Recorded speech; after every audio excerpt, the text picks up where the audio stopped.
छठी पुतली रवि भामा की कहानी। राजा भोज किसी भी सूरत में सिंहासन पर बैठने का मोह छोड़ नहीं पा रहे थे। छठे दिन फिर वे राजसी वैभव के साथ तैयार थे बैठने के लिए। तभी छठी पुतली रवि भामा ने उन्हें रोक दिया। सुनो राजन, यह सिंहासन परम प्रतापी राजा विक्रमादित्य का है। क्या तुम उनकी दानवीरता और शौर्य का मुकाबला कर सकते हो? आओ, मैं तुम्हें उनकी महानता की कथा सुनाती हूँ। एक दिन विक्रमादित्य क्षिप्रा नदी के तट पर बने हुए अपने महल से प्राकृतिक सौंदर्य को निहार रहे थे। बरसात का महीना था, नदी उफन रही थी और अत्यंत तेजी से बह रही थी। इतने में उनकी नजर एक पुरुष, एक स्त्री और एक बच्चे पर पड़ी। उनके वस्त्र तार तार थे और चेहरे पीले। राजा देखते ही समझ गए कि वे बहुत ही निर्धन हैं। सहसा वे तीनों उस नदी में छलांग लगा गए। अगले ही पल प्राणों की रक्षा के लिए चिल्लाने लगे। विक्रम ने बिना एक पल गंवाए नदी में उनकी रक्षा के लिए छलांग लगा दी। अकेले तीनों को बचाना संभव नहीं था, इसलिए उन्होंने दोनों बेतालों का स्मरण किया। दोनों बेतालों ने स्त्री और बच्चे को तथा विक्रम ने उस पुरुष को डूबने से बचाया।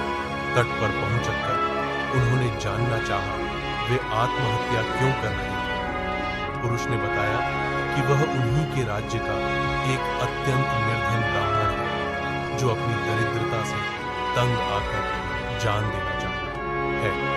वह अपनी बीवी तथा बच्चे को भूख से मरता हुआ नहीं देख सकता और आत्महत्या के सिवा उन्हें अपनी समस्या का कोई अंत नहीं नजर आता। इस राज्य के लोग इतने आत्मनिर्भर हैं कि सारा काम खुद ही करते हैं, इसलिए उसे कोई रोजगार भी नहीं देता। राजा विक्रम ने ब्राह्मण से कहा कि वह उनके अतिथिशाला में जब तक चाहे अपने परिवार के साथ रह सकता है, उसकी हर जरूरत पूरी की जाएगी। ब्राह्मण ने कहा कि रहने में तो कोई हर्ज नहीं है, लेकिन उसे डर है कि कुछ समय बाद आतिथ्य में कमी आ जाएगी और उसे अपमानित होकर जाना पड़ेगा। राजा विक्रम ने उसे विश्वास दिलाया कि ऐसी कोई बात नहीं होगी और उसे भगवान समझकर उसके साथ हमेशा अच्छा बर्ताव किया जाएगा।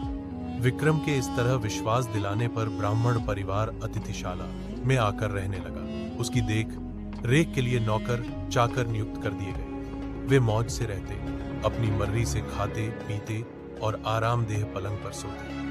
किसी चीज की उन्हें कमी नहीं थी, लेकिन वे साई पर बिल्कुल ध्यान नहीं देते। जो कपड़े पहनते थे उन्हें कई दिनों तक नहीं बदलते। जहां सोते वहीं थूकते और मल मूत्र त्याग भी कर देते। चारों तरफ गंदगी ही गंदगी फैल गई। दुर्गंध के मारे उनका स्थान एक पल भी ठहर